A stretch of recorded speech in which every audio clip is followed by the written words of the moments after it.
from the time that they pronounced me dead was a good 45 minutes. They cut my clothes and then they paddled my heart, 'cause my heart had stopped. And I could see people screaming and crying, but I didn't realise that was actually my physical body because I was somewhere else. The only thing that I could feel, if you could imagine, absolute love and peace. There wasn't anything else to be felt. I was greeted by people I'd known in the past. I'm back home again. Incredibly safe and felt at home. Welcome to Round Trip Death, everybody, and I'd like to welcome our special guest, Loreli Drache. How are you this morning? I'm doing good. Thank you so much. I know it's afternoon for you. Hey, we're going to be talking about multiple near-death experiences that you have had. So there's a little hint for the listeners of what there is to come. I'd like to take just a brief 1 minute before we start and have you tell us a little bit about you. Who is Loreli? What do you do? Tell us anything you feel like sharing. Oh, well, thank you. I was born in the Midwest on a large farm, which plays into my first death experience. I'm a mother of three, and a strange thing about me is my whole family is experiencers. So there's a lot of support that way because we've all had various experiences and near-death experiences. From those, all my clear abilities are very wide open. So I do a lot of session work with people, helping them find self. I always say I'm a remembrance guide. I'm not a healer. I just help you remember who you are and your ability to heal yourself.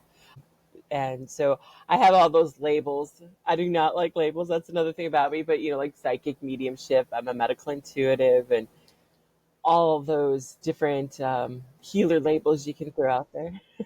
Did any of those start before your experiences? Of course, the first one, you were only 7 years old, so you probably don't remember.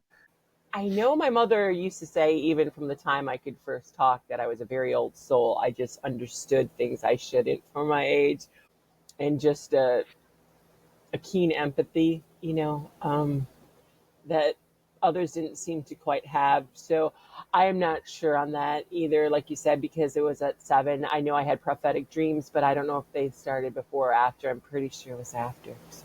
I'm curious about your family, and I wasn't expecting to talk about this, but there are so many people that have NDEs that feel like they can't talk to anybody. We had someone on the show recently who I certainly will not name names, but he didn't tell his wife that he was going to be on the show because she's like, doesn't believe it, thinks it sounds crazy, and it's really hard for him that he cannot talk to the most important person in his life about it. So what's your family like? Is this a very open topic at the dinner table? I get asked that even by my friends, like, how does a family like yours even go out in public? Because we're all so in tune and psychic and all that other labels, right? And it was difficult for a while. I will say this, because even though my husband's had various experiences, he's very scientific, genius IQ, like everything has an answer. And his theory is, magic is just science we haven't figured out yet. Like all of this is science, which, quantum physics is starting to prove some of this. So until he started having some major experiences and stuff within the last few years, it was a little more hard to bring up. So me and my daughters would talk about things. And then recently, my son always kind of understood, but he would tease me about the tinfoil hat and stuff.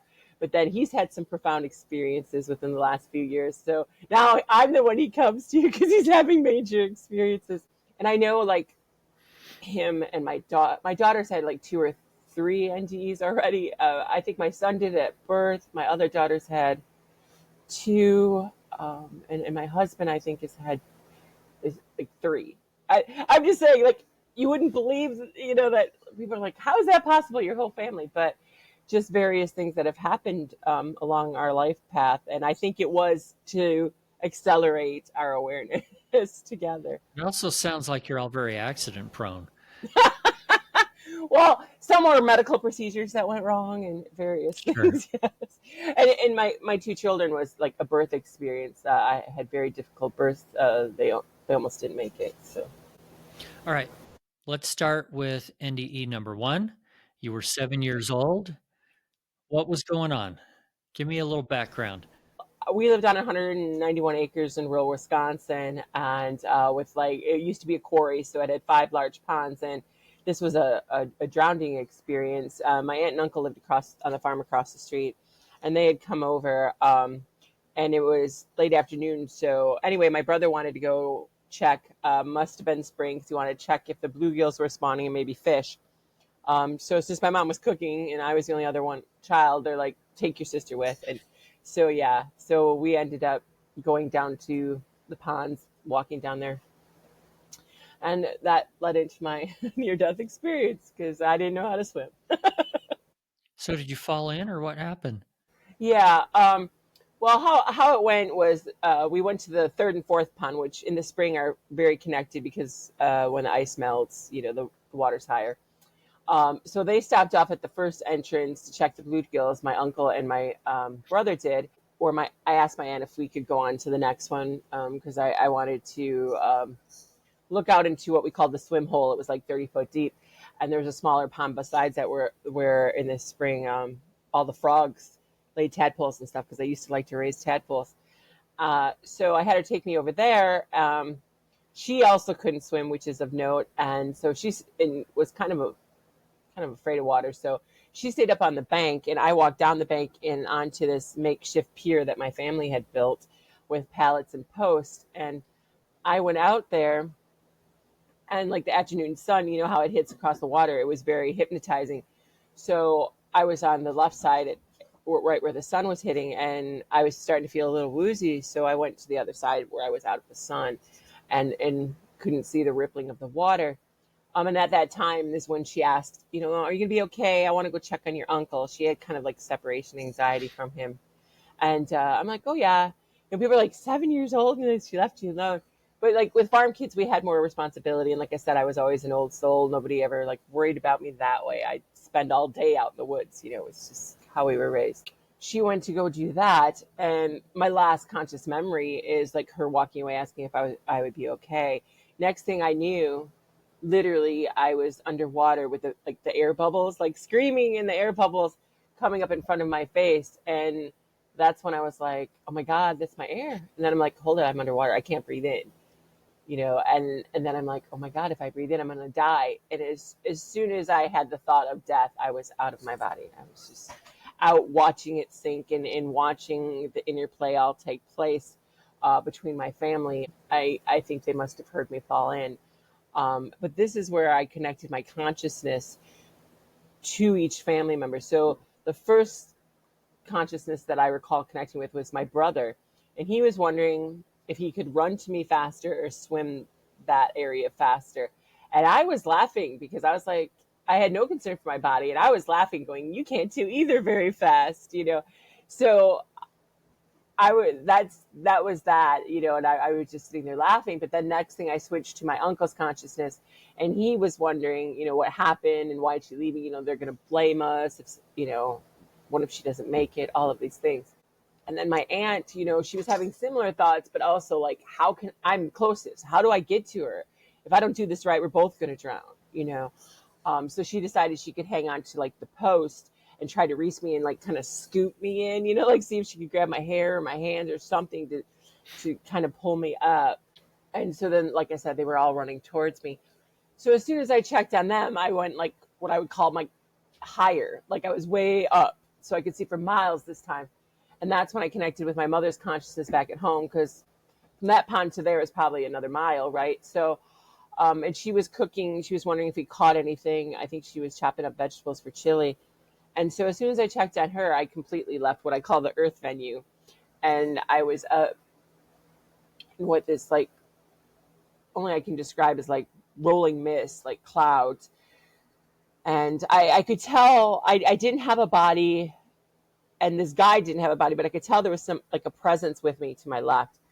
And I felt like ant size, and we're looking up at this huge archway up also to the left that felt way up above us, and there was this light emanating from this archway that is indescribable in the sense it was like white to yellow, to amber to orange as it expanded, but it literally felt like it completely encompassed the whole space, and the most, like LED watts in your eyes. And I remember thinking like this should hurt to look at, like it felt like looking at the sun up close, and there was the most overwhelming love. It's like parental love times 1,000. There's just not human words for it, really. I can't. It was like literally, I say this now, but it's kind of ironic in the wording of like the weight of the world was off of you. Like you just felt such immense peace, freedom, love. And there happened, there was like a being. I knew there was a being in the center of this light. Like it must have, I feel like the light was emanating from it possibly, or through whatever this archway led to. And I remember having this conversation, about my life and being shown things, but I don't remember what they were. But I remember having this huge argument that felt like it lasted like eternities. Like time is different there anyway, but I was arguing. I'm like, no, you can't make me go back. I'm not going back to that. There's no way. I'm not going to. This is, and it, like I said, that felt like it went on forever. But then it was like, I always related to the Truman Show because that's the only way I can. It was like, it's like a big booming voice coming over the PA, and it says, it was male and authoritative, and it says, you must go back. You have more to do. And something in me knew, like, you don't argue with this voice. Like, Wow. That's the end of it. And I, like I said, I felt so small. But this is the funny part. Like, your personality doesn't change. And I'm just like, I've always been this way. Like, you can't tell me what to do. So I was like, okay, well, you can make me go back to my body, but you can't make me go in it. You can make me go back to Earth, but I'm not getting in there. I distinctly remember that. So the next thing I knew, I was like next to my body, and I'm with my body, and I'm watching him, carry it up there and lay it on its side. There was no ill effects. I don't remember coughing up any blood or anything. I just was like disassociative in the sense that like I don't even think I spoke to the next day, and that's when I confronted my family about their thoughts while I was underwater. But even for like the year after, I think it took me at least a year before like I felt embodied. Like I was not getting I was with it, but I wasn't with it, if that makes sense. That's so interesting. Let me interject a couple of things because you went very fast through all this. You briefly mentioned a guide. Can you tell me anything about the guide? Not at all. I just sensed a presence that was with me, like, how like you would present something to royalty or something, like you'd have the page bring somebody up. That's what it felt like. Like I just knew I was safe with this being, and that, it was somehow like responsible for me, like presenting me like, okay, well, here she is. So then in this super bright archway, the being that you saw or heard or both there, that was a different being than your guide? Yes, and a different one that told me I had to go back. I mean, this one was telling me I had to go back and making me aware of like the things I chose to do and everything. But yeah, so it was three distinct different energies, beings. I'm sorry, I got two. Who was the third one? One was the guide, one was the original one that was showing me my life and all of the things, Okay. and that I was arguing with about returning. Third one was this demanding male presence that told me to return. Like, we've had enough, you're going back.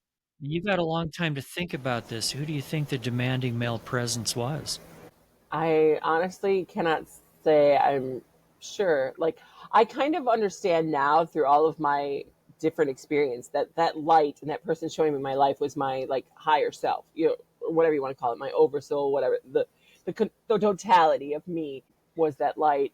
But as far as that being, I've had a lot of other experiences where literally seeing like screens and watching things play out, like this Truman Show kind of, where it's all these screens of different aspects of lives in my life. So I almost feel like if I were to say that, I would say it was like more like the controller, the person that knew all the plans. Like, this is the divine plan. You need to go back. Just Sure. stop. We're wasting our time here. So, I mean, some people may want to throw a label like God, but the God source of my understanding is a lot more removed from this process. One thing I find interesting here is that most people, and a lot of people, of course, are given a choice. You can go back or you can stay. Here's some ideas of what you want to think about to help you make your choice. Other people are like you, and they're just like, no, no, no, no, no, I'm not going back. But then they're usually talked into it. So, you need to go back because X, Y, Z, and then they decide, okay, I'll go even though I don't really want to. But it sounds like you never got to that point. You had no choice. You had to. I was so young, and I know that like I had things to do, but I knew that they would be very difficult. I mean, that was the sense I got, like, oh God, I don't want to go through that. What did I sign up for? It's harder than you think, you know? So I think that was part of it. You know, my later experiences, you know, you and I have touched base on that I definitely chose and was given choices. But for this one, I think I was so young that I hadn't really done any of the things that I was going to. And this particular experience happened right around either before or right after the death of my grandfather. And I think it was partly tied to that because I was so close to him. He was the only supportive person in my life at that time, that it might have been to help that process as well, you know, to understand Sure. and not be as affected. It still affected me greatly. I had to go to counseling, you know, but I'm just saying it was, so I think it was partly in relation to that as well. I also want to talk more about the, as you put it, overwhelming love that you felt. But if that's going to come up in some of your other experiences that No, we'll it talk doesn't. about in a minute, no? Well, then let's talk about it now. I know you said there weren't words for it. Try a little harder. Try a little harder. Come up with some. I'm gonna open up a thesaurus here. Try to explain what that felt like. You know, I do say it's almost like a mother's love in that sense, but amplified so beyond that. Like it feels like the most like acceptance. It feels like you are completely seen and known. You know, I've had further experiences, so I know that I'm living multiple lives and variations in consciousness at once. And it's like you're seen in your whole totality. Everything that you judged about yourself, everything that you've ever been, acted on, every emotion you've ever known, everything is completely accepted, completely understood, completely known. Like there is nothing hidden. You are in your complete authenticity as a being, but completely at one with this love and knowing you are this love and that there is nothing outside that exists but this love. I'm trying to think if there's anything earthly other than being, you know, giving birth to a child that I could possibly compare it to. And even that's so minor. It's like this authentic purity of consciousness. Like you understand everything in that moment and nothing matters in the sense of how all the worries that we have and the burdens that we have on earth of like, I have to go to work, I have to pay something or I won't be able to survive, I won't be able to have a roof over my head or food in my stomach or any of those things, you realize none of that mattered. It was all a living nightmare, you might call it. It was a dream. I've had further experiences where they literally tell me this is a dream, a simulation, a manifestation of thought and emotion playing out in physical matter. So, you know, when you're able to leave something like that and know all of it was over in a blink of an eye, it was only not even a blink of an eye of your totality, all of that is stripped away. So you just understand. And all of that leaving you, you're at this complete peace. And you are that pure love because everything has been stripped away but that love, because that's really what you are. And I guess that's the most I can explain it, I think. That must have made you different than all the other 7-year-olds out there. Growing up for you must have been different. I hope in a really good way than most kids. Did it remove things like your fear of death? Yeah, like I said to my mom the next day, and like, I know I died and this is what happened. And, I told my brother his thoughts and he freaked out. Like, there was no way. And that's when he went and ran and got my mom, like, something happened to her. But I mean, in general, kids would always say you're weird, but in a good way. Because I knew things and I knew their emotion. I knew things. After the 7-year-old experience, like, I lived in deja vu, like, for years and years and years. Like, a thought would trigger and then I'd see like the next 10 minutes play out, right? And that always made me knew that I was still on the path that I had chosen. With that in mind, I always knew like who was going to betray me, or, these different things. I had an inner knowing about people. I could tell you in a few minutes what their deal was and what their wounds were.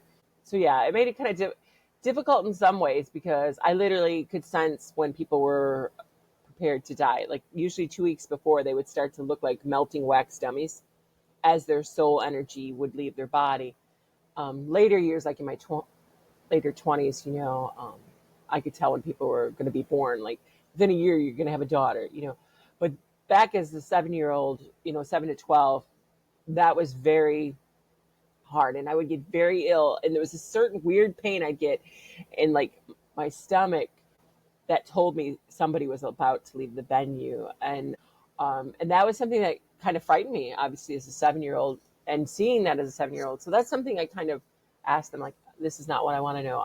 You can bring me anything positive, but I don't want these things that are too traumatic for me. Interesting. But it did make my family different towards me. I will say that. It made it harder. It felt judged because they were a farming and hunting family. And when I came back, even before I think this experience, I just didn't resonate with that. But it was very profoundly obvious afterwards.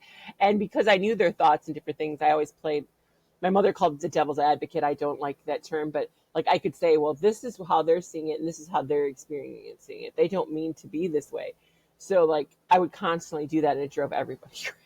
I learned discernment after a while. My mother used to say I was tactlessly honest because I could literally say, I'd be like, you lying, because I could tell when people were lying. It was bad. It didn't make life easy. I think you summarized it good a minute ago when you said weird in a good way. Yes. Okay, let's fast forward to experience number 2. Correct me if I have any of this wrong, but you're an adult now. You're undergoing a medical procedure. You've had anesthesia. And were you allergic to the anesthesia, or did they just give you too much? They gave me too much, and I didn't realize I had issues with anemia at that time, and so I bled out. I was bleeding out. It was at the hospital that I worked for, so the doctor was very angry with me. Like, why'd you wait on having the DNC? And I wanted off the meds the next day because I felt perfectly fine. And I argued with him. He's like, I almost lost you last night. That's another reason I knew I almost died. He goes, you can start bleeding again to death. I'm like, no, I'm fine. Like, I knew I was fine. I knew I went home for healing. This one was not a profound experience like the other one. My grandmother had come to me. She had told me that this was my first pregnancy that I was aware of. And we had heard the baby's heartbeat and everything. I was about 3 months along. And she came to me and said, this baby is not yours to keep. There will be more. This is prior to the DNC? Yes. Like 2 weeks before, she had come to me. And then she showed me the date on the calendar. This was a visitation. And everything played out that way. That night, I was babysitting a bunch of my nephews and cousins while their parents were out. Me and my husband were. And I started bleeding really heavily in severe pain. And we called my mom, and like they took me to the ER, and they determined I needed an emergency DNC, and I stopped breathing. I was intubated and given a ton of meds because I was bleeding out. But I went home for healing so that I could have more children. I had this whole prophetic vision in my early 20s about my first child and things that would happen to him. So like I knew I was supposed to have children. That was my understanding, and my remembrance from later experiences, like I just went home and there was these beings around me that did these healing. And it kind of was confirmed by the doctor as well, because he said my body, when they did the autopsy or whatever you want to call that, they said that like the systems on the baby, her bodily systems did not interconnect. They said it was my body's way of learning how to make a baby, and that if I wanted another baby, I had to have one right away. And I did. I had a rainbow baby. But but yeah, so that was that experience. And it was so weird because I was okay with it. And I even went on because I already had a party scheduled that night and everything else. And I understood. I was the one consoling everyone else, saying, you know, it's fine. This was supposed to happen. This is part of the plan. All right, let's go on to the next one. This one's a little more profound, isn't it? My third one is I lost blood flow to my brain during an experience because I was diagnosed with a lot of autoimmune and autonomic nervous issues, and I'd lost blood flow to my brain. And I was in the living room with my husband and my daughter, and I was talking to my husband. And anyway, I'm like, I don't feel right. There's something wrong, you know. And I started backing up, and I lost consciousness. But he said I continued to back up, and then I collapsed against the door, but I hit the door, the back of my head hit the door jamb. And he said I seizured and slumped over and stopped breathing. But I was like instantly gone. I was in this area I call like Heaven City. It was mist, like it's almost like they use this mist to black out everything else. But I remember this white mist again, but I was on like this, I would say, granite park bench, and I was with this being who looked like my mother. But I instantly, like, I knew it wasn't her energy. I was very aware of these things. The being was very contrite, you know, and like almost surprised that I recognized it wasn't actually her, and said like telepathically, like, it was for your benefit. We wanted, you know, keep you calm. In this one, I did see like her body and mine only in the sense I remember her like rubbing my knee. We were both sitting on this park bench, and she was rubbing my knee, and she was like, you know, it's okay. You know, you can stay. You've done enough. You know, you've put in a positive balance is kind of how I understood it. You don't have to go back. You've done enough now. And I instantly was like, no, my daughter needs me. I have to go back. And this was through a whole period of remembrance that in another lifetime, I had died on her same soul. We had incarnated in like the 1800s England, and I was a cobbler. There's this whole long story to this, but I had died in my wife's arms with her at my feet at the same age. And she has past life memories of trying to survive and live on the wharf after I had died, because I was the only, you know, means in that time period of income. So I made the decision that I wasn't going to leave her and do the same soul trauma that I did, you know, in that life. I wasn't going to leave her again at this age. So I chose to go back. But what's profound about the experience in the past life remembrance is within this, what happened was, which I think is important to share. As this cobbler, my shop was in town, and I was walking back over this cobblestone bridge, and it was like dusk or a little darker, and two robbers came at me because they wanted my coin purse because they saw me close shop, right? Had been watching me or something. They had planned it. And the one had like a little musket handheld type gun on me and demanded my coin purse. So I gave it to him, but he got greedy. Then he wanted like my pocket watch, I remember. And his companion started freaking out, like, no, we got enough. You know, it was trying to grab at him.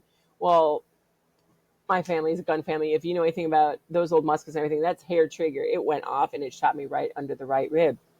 And then they were freaking out and being apologetic and like ran off. And I made my way home and into my home and collapsed in my wife's arms and passed away. I remember saying I was so sorry and that I loved them. But that always makes me very emotional, excuse me. But when I came into this particular life, I had this pain ever since childhood. I had all sorts of doctor visits and tests, and they couldn't figure out what this pain was, same spot. And through this experiences and understanding why it happened and how, and feeling their emotions and their sorrow for doing it, I was able to release that, and I didn't have that pain after that. Okay. I'm just trying to keep up. Next experience, I titled here in my notes, Reverse Shared Death Experience. Yeah. Explain what in the world that means. Well, in that particular experience, I'm the one that experienced death, but I had two friends that validated it and experienced parts of it with me. How did you die this time? I had some autonomic nervous system issues leading up to it where my body would either freeze up or I would momentarily not be able to swallow or not be able to breathe. like the week leading up to this, and I didn't feel very well when I went to bed that night. I said, I feel off. Something's not right. Well, I stopped breathing in my sleep that night. Okay. So then what happened? Tell us about the shared death. Within this experience, my husband and my daughter, who I know are part of what people might call a soul group of mine, were present, but they were off to like the left side. In front of me was what I call some people might call a twin soul or soulmate. He was in front of me. I know him in this lifetime. And then my other friend was over here. And I remember those two, they were all in white, but they looked similar to how they do here. And it was simultaneously that I was having these conversations with my twin flame and my friend. My first conscious thing was like I said, being in this white mist again, nothing else, just this mist that seemed to go on forever. I call that the quantum space now, and I could sense that there were other beings, I think other parts of my soul family, but they weren't in physical form because I didn't recognize their energy kind of thing. So she is over here telling me like, if I want that body, I need to get right back in it now. While he's giving me this whole, I call it being called to the principal's office, lecture about at my level of light, I have to be mindful of what I'm creating, with thoughts, emotions, everything. So I had this whole knowing and download of all this stuff regarding how those things are created that we can maybe get into. But I was getting yelled at. And I told him, I said, like, what do you want from me? Human me is a ditz. I forget these things the minute I'm in a physical body. I remember saying something along those lines. But the conversation with my other friend that was simultaneously was that she was saying, if you want that body, you have to get back into it now. And I remember asking her how, and she's like, you need to swallow. And then I asked, and then I'm like, how do you start this thing? We were referring to it as a vehicle, like to experience Earth. I'm like, how do you start this thing? And that's when she said to swallow. And then I'm like, and the second thing, I'll go over the physical manifestation because I was aware of my body from this point. So once I swallowed, I took this huge gasp of air in, and then it felt like a horse kick to the inside of my chest as my heart started. It hurt so bad, but not as bad as what happened next, because then once I did that, they were like, okay, now check your body. Can you feel anything? I'm like, I can't feel nothing. I don't feel anything. So then they're like, you need to do a systems check. They literally called it a systems check. And I understood it. Like there was parts of me that were like more of like the earthly conscious and the spirit conscious. And so I knew to move my energy, like starting at my feet. And as I did that, literally all my nerves came online. Can you imagine like how when your hand falls asleep or you get that tingle in your elbow amplified through your whole body? It was the most horrendous pain I have ever felt, more than my 27 hours of labor. For real. As those all like became alive again. And my body shook for a good 20 minutes. I'm a medical assistant. To me, I would call it shock. I don't know, but I literally shook for 20 minutes after as I got back into my body.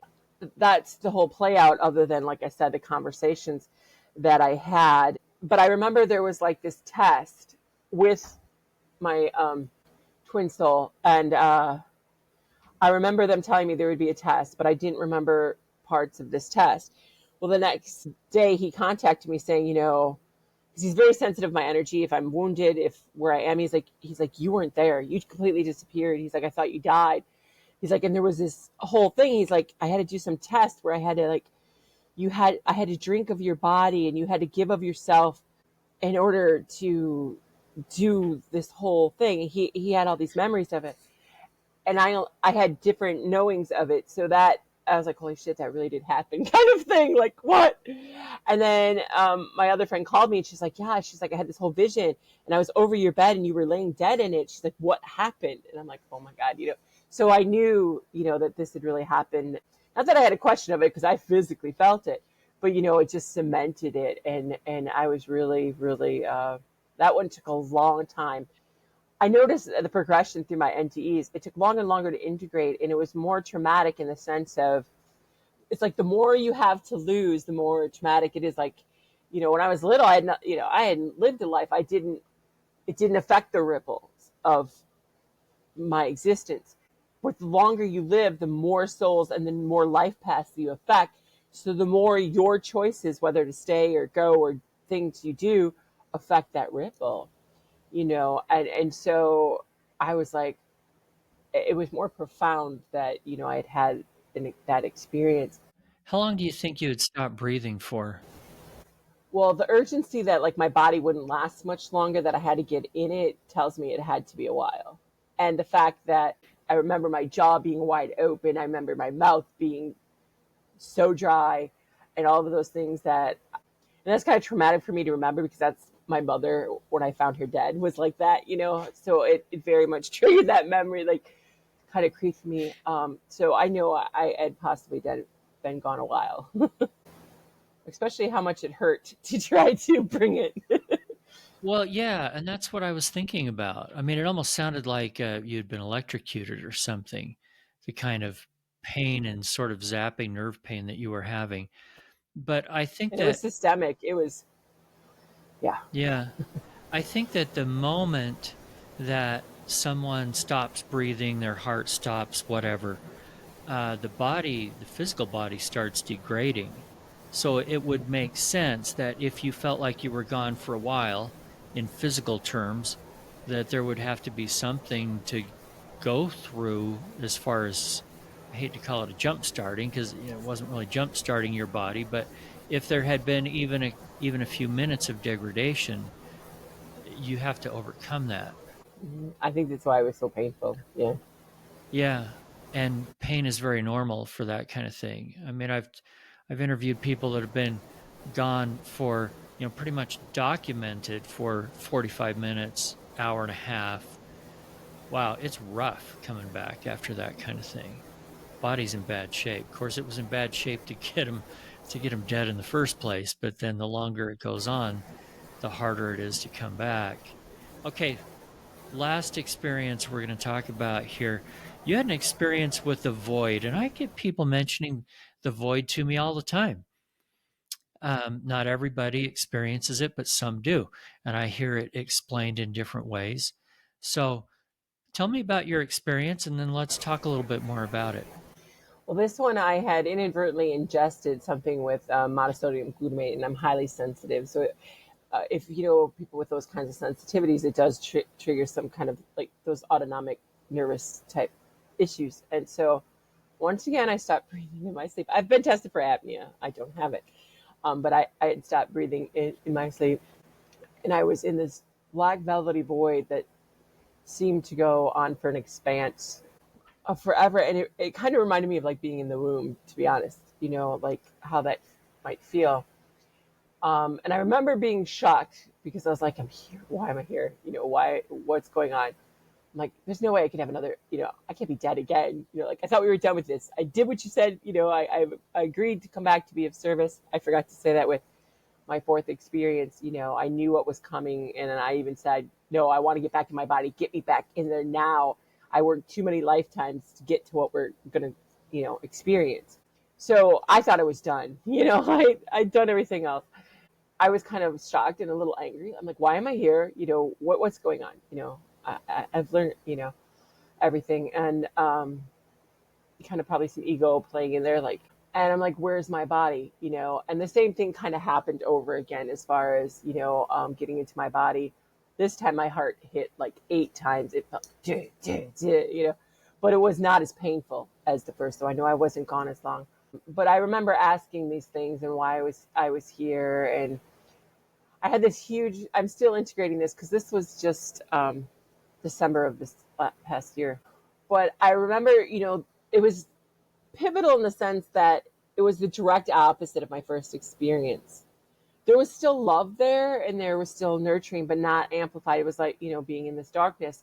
But I felt this, I connected to consciousness and I felt this extreme loneliness. Like I understood for the first time in my being why we were created, like why that consciousness, that source was so compelled to make life, because it was sentient and conscious energy, frequency, light, and had all these creations and ideas. And can you imagine having eternity with all this awareness and knowing and absolutely nothing to share it with or anything to interact with?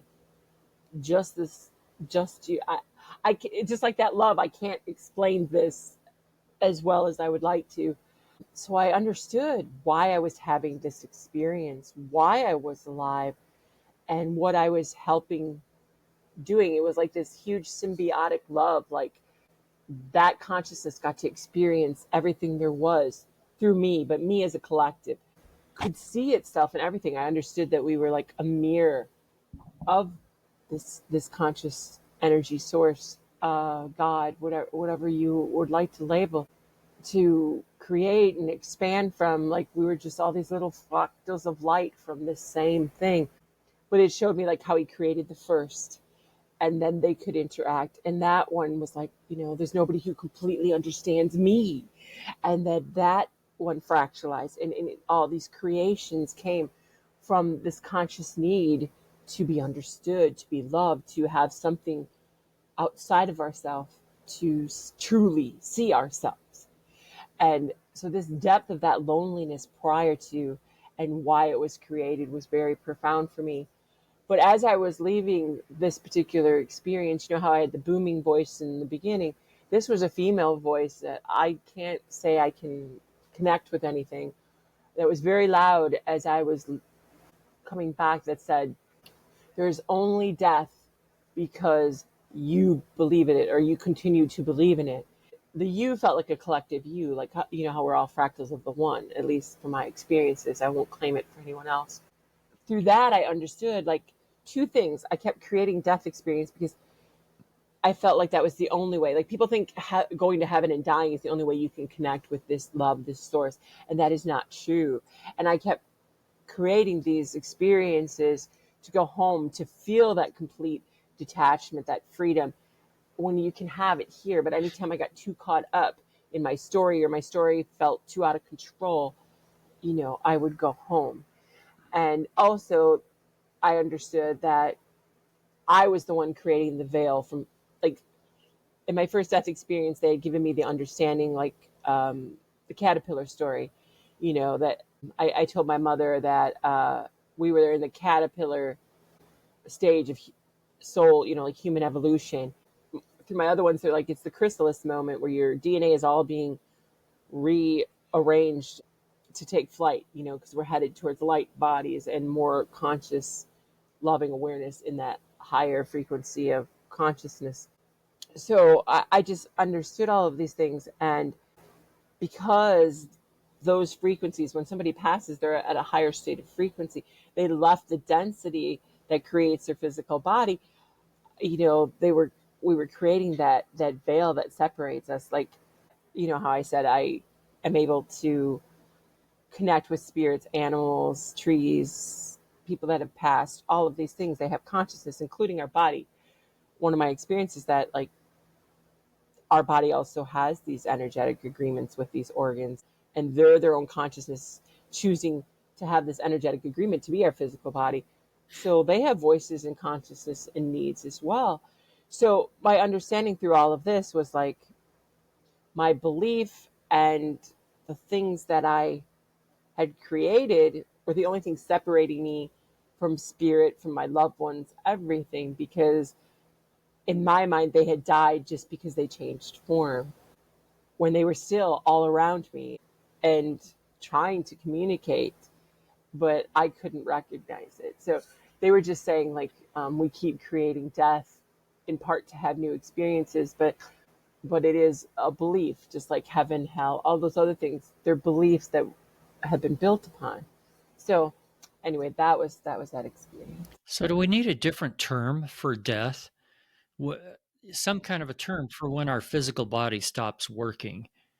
I call it transcendence, to be honest. It's the closest thing I can say is, you transcend your physical vessel, Okay. and you become more light and energy.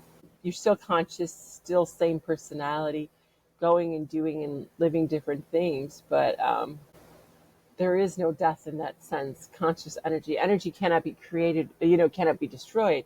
So that carries on. I asked you earlier to try to figure out, now that you've had a lot of time to think about it, about the male voice that you heard. To be fair, tell me a little bit about the female voice. Was it this big booming, here's what you have to do kind of? It experience wasn't or necessarily booming, but it was very like, I almost felt like in a loving way, like you silly girl. You know what I mean? Like that kind of intonement, like almost exasperated. Like, are we done yet? You realize you keep creating this, kind of thing.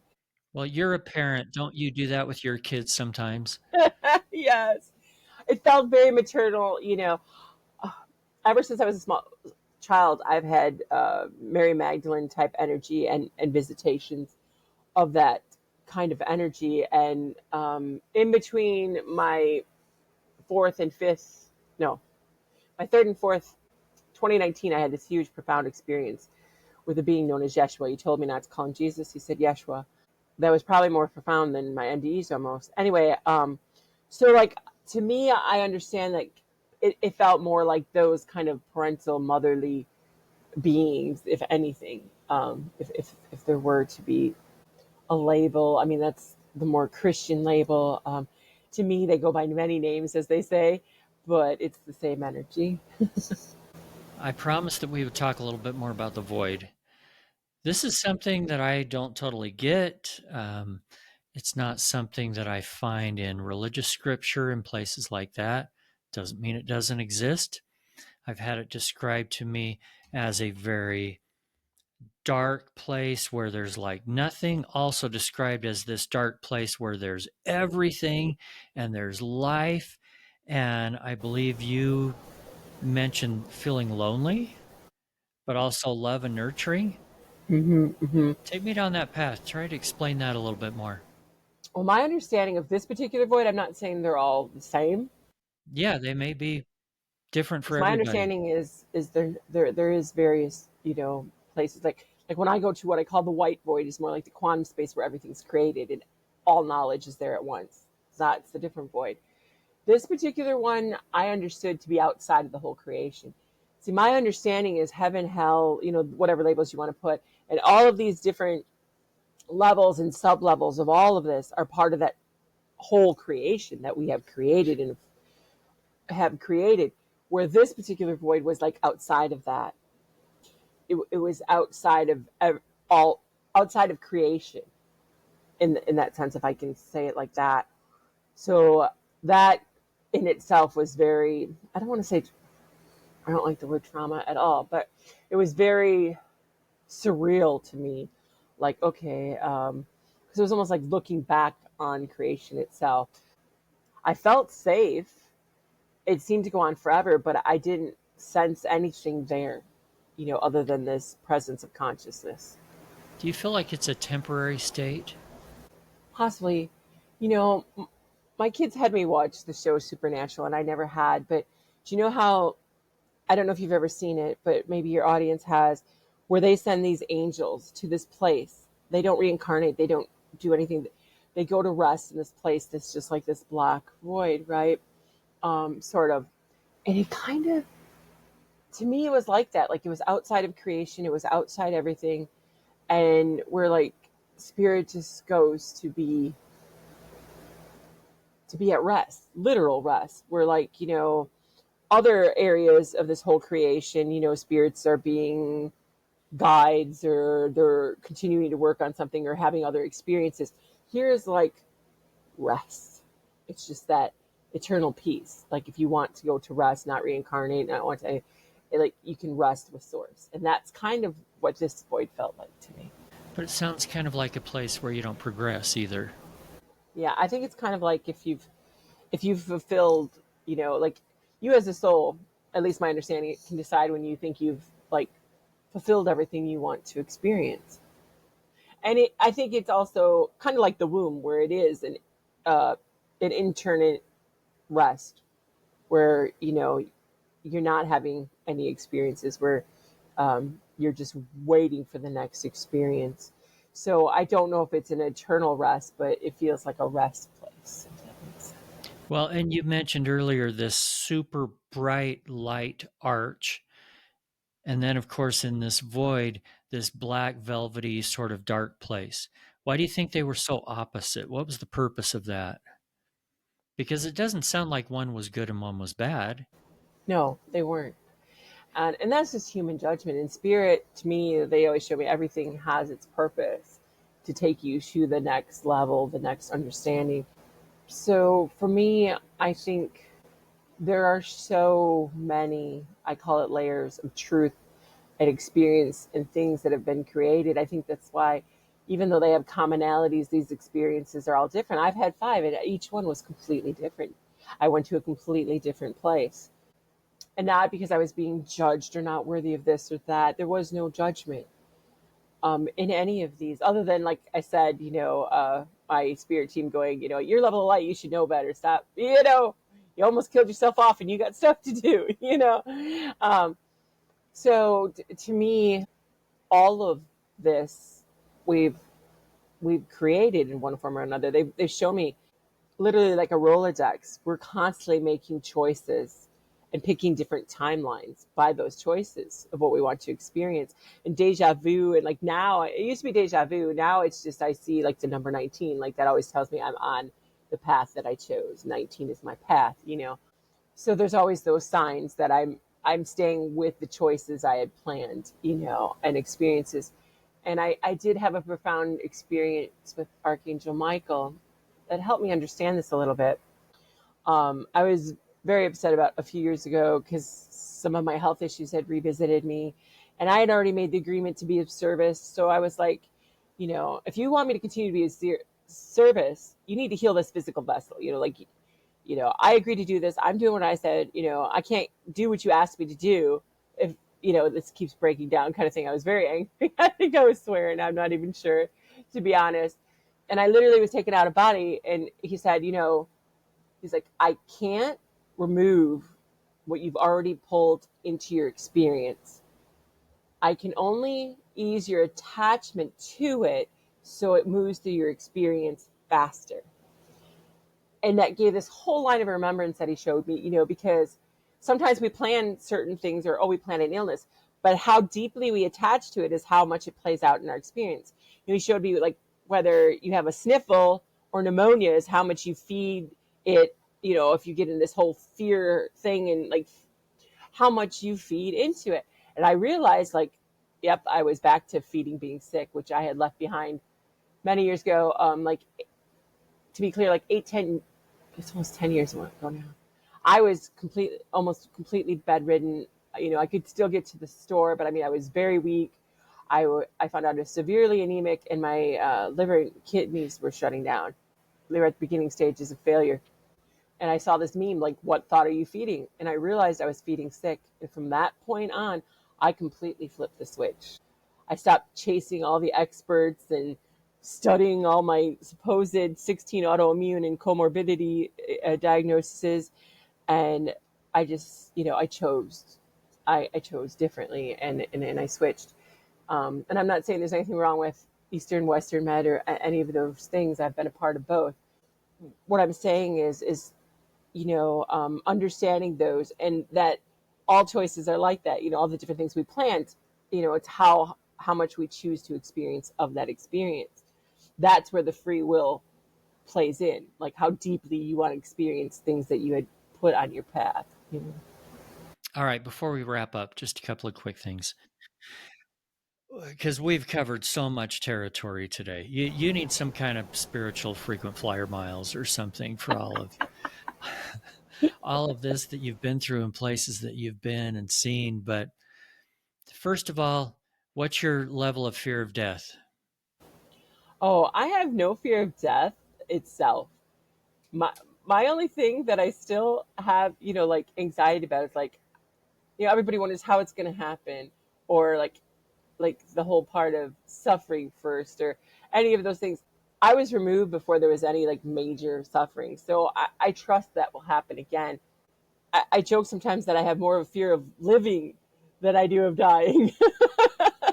You mentioned that you learned a lot of why that this stuff happened. Can you just wrap up with a message for our listeners that they can learn from a lot of the things that you've been through? Part of my fourth experience and things that I have learned since is emotions, how we deal with them, how we react with them, everything. That frequency of thought, emotion, and attention creates everything. If you don't deal with emotions in the moment, they bottle up. They literally encapsulize in various parts of your body. As a medical intuitive, I can tell you this. So the key thing Spirit always tells me is to deal with your emotions authentically in the moment. If so, if you need a minute to breathe, fine, but you need to express yourself, your emotions, and not let them become an entity of themselves, which can happen sometimes, like outside of yourself, because it's such a strong emotion with traumas, or within yourself where it encapsulates and eventually causes dis-ease. But emotion is the key creator. The power of words was all part of my fourth experience, because words hold frequency and all the energy that we've ever fed that particular word. So think how often people have fed the word sick. Even the Western vocabulary, the majority of it carries a negative frequency. Can't, won't, don't. So be mindful of all of that, like how you speak to yourself, how you speak to your body, how you speak to others, because you are creating your reality in every now moment with what you're choosing when you do so. And I think if people were more aware of all of that and trying to be more authentic in your emotions, in your expression in the world, we're our own worst judge. So stop judging yourself and how you perceive others are going to see you.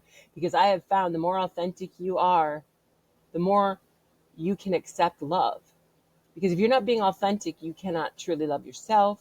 So you'll never, until you do that, you don't feel love from others, because you don't accept it, because you already know that you are putting on a mask and not being your authentic self. So there's a lot of that going on. For people to find healing or align with their highest frequency, however you want to put these things, that authenticity, and also to respect sovereignty. We throw labels at people and expectations because of those labels. If when you think mom, think of how many things you expect a mother to be. And you judge everything off of that expectation. And they're human just like you, having experiences, emotions they don't know what to do with.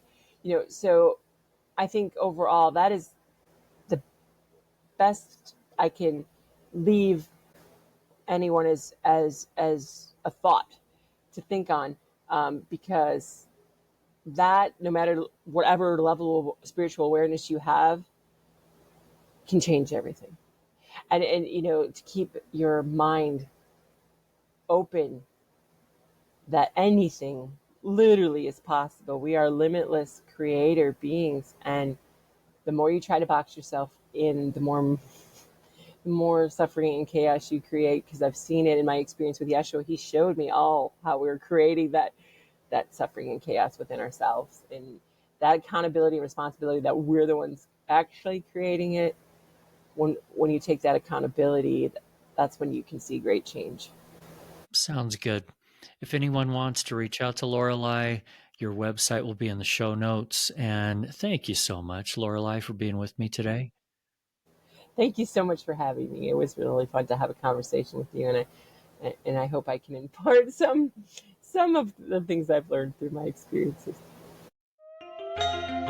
Thanks again for listening and sharing this podcast. Don't forget to hit the follow or subscribe button and sign up for our newsletter at roundtripdeath.com.